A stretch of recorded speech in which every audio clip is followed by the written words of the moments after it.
Bienvenue à tous au rendez-vous de l'actualité africaine sur TV Africa. Le président béninois Patrice Talon serait complice des autorités françaises dans l'arrestation de l'activiste Kémy Séba intervenu il y a quelques jours en France. Cette révélation a été faite par Kémy Séba lui-même sur ses différentes plateformes. L'activiste a notamment rapporté les propos d'un gendarme français lors de son arrestation qui mettent en lumière les manigances entre le gouvernement français et le président béninois dans le but de le faire taire. Suivons.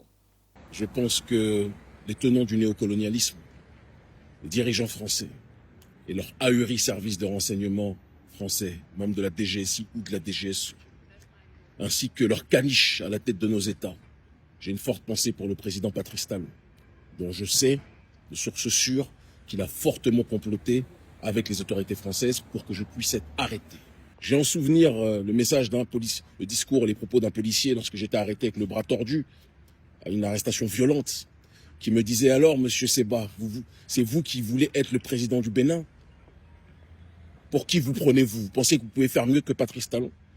Et je lui ai répondu, depuis quand un membre de la DGSI se préoccupe du sort du président actuel du Bénin, à moins que le président actuel du Bénin soit votre collègue? Vous comprenez de quoi je parle? Et je lui ai dit, vous riez aujourd'hui, vous ne rirez pas dans quelques temps. Vous riez parce que vous pensez que vous allez me mettre à l'ombre longtemps. Mais vous n'êtes pas dans les plans de ceux qui nous ont mis sur ce chemin. Et ceux qui nous ont mis sur ce chemin, ce sont nos aïeux. C'est eux que nous avons dans notre ADN. C'est pour eux que nous nous battons. Des partenariats se tissent et les liens se renforcent sur plusieurs plans pour lutter contre le terrorisme qui secoue l'Afrique, notamment la sous-région ouest africaine. Du 13 au 18 octobre 2024, une délégation de la coalition islamique militaire contre le terrorisme a été en visite au Burkina Faso. L'objectif était de discuter du renforcement du partenariat dans la lutte contre le terrorisme. La délégation saoudienne, dirigée par son secrétaire général, le général de corps d'armée Mohamed Ben Saïd Al-Mougadi, a échangé lors de son séjour avec le général de brigade Kassoum Koulibaly, ministre d'État, ministre de la Défense et des anciens combattants, ainsi qu'avec le chef d'État-major général des armées, le général de brigade Célestin Simporé. Plusieurs sujets ont été abordés, notamment ceux liés à la sécurité. Les deux parties ont analysé le cadre idéal à travers lequel la coalition islamique pourrait soutenir les forces de défense et de sécurité burkinabé lors des opérations de lutte contre le terrorisme. Depuis l'ascension au pouvoir du capitaine Ibrahim Traoré, le Burkina Faso a opté pour une diversification des partenariats, surtout dans le domaine de la sécurité. Plusieurs pays, notamment la Russie et la Turquie, apportent leur soutien à travers la fourniture des équipements militaires et d'instructeurs. Au Mali, les nouveaux généraux ont reçu leur galon lors d'une cérémonie présidée le 21 octobre par le général d'armée président de la transition Assimi Goïta. Cet événement s'est déroulé en présence de plusieurs membres du gouvernement, de diplomates et de leaders religieux. Ainsi, Malik Dia, Sadio Kamara, Ismaël Ouagé et Modibo Kone ont été promus généraux de corps d'armée, tandis qu'Abdoulaye Maïga a été nommé général de division.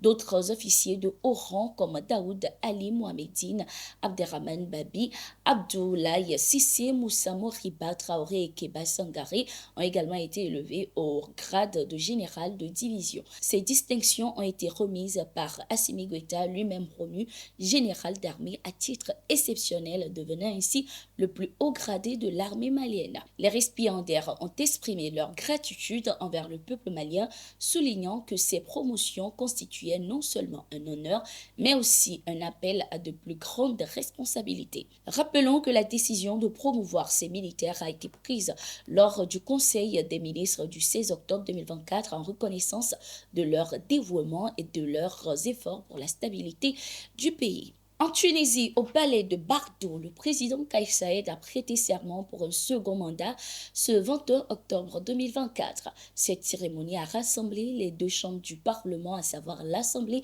des représentants du peuple et le Conseil national des régions et districts. La réélection de Kais Saied à la tête de la Tunisie est contestée et suscite de vives réactions. Certains l'accusent même de vouloir s'accaparer le pouvoir. Prenant la parole, Kais Saied a indiqué que la population s'était exprimée en toute liberté le 6 octobre 2024. Il a également dénoncé les actes visant à déstabiliser et diviser son pays. L'ultime pacte criminel a consisté à entraîner la Tunisie dans un cercle de lutte fratricide. Les élus du peuple ont déjoué des plans élaborés par des agents du sionisme mondial et des membres de la franc-maçonnerie. Il n'y a pas de place pour les traites et ceux qui se jettent dans les bras des cercles colonialistes, a-t-il déclaré. Précisons que le président Kais Saied a été réélu pour un second mandat de 5 ans avec 90,69% des voix. Il est depuis quelques années accusé de racisme envers les migrants d'Afrique subsaharienne après des propos controversés.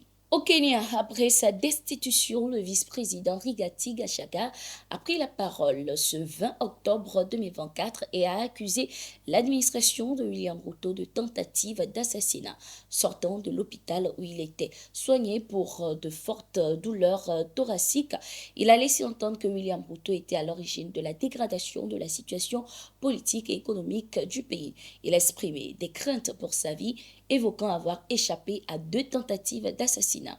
Ce qui s'est passé jeudi est le point culminant d'un an de persécution et de stress.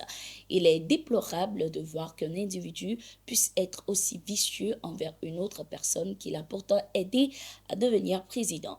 Mon seul problème avec le président, c'est de lui avoir dit la vérité, a-t-il déclaré. Il a également précisé que les 11 chefs d'accusation retenus contre lui ne sont que de la malveillance et de la fiction, qualifiant cela de manœuvre politique pour se débarrasser de lui. Rigathi Gachagua est accusé de corruption, d'insubordination, d'atteinte à l'autorité de l'État et de pratiques de division ethnique.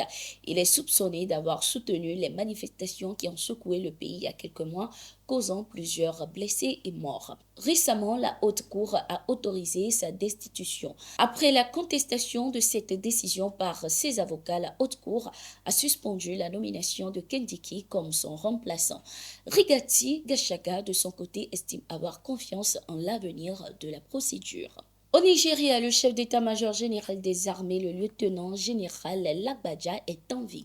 C'est ce qu'a annoncé le gouvernement pour démentir les rumeurs concernant sa mort. Selon les sources, ces spéculations ont débuté lorsque le chef d'état-major a pris son congé annuel.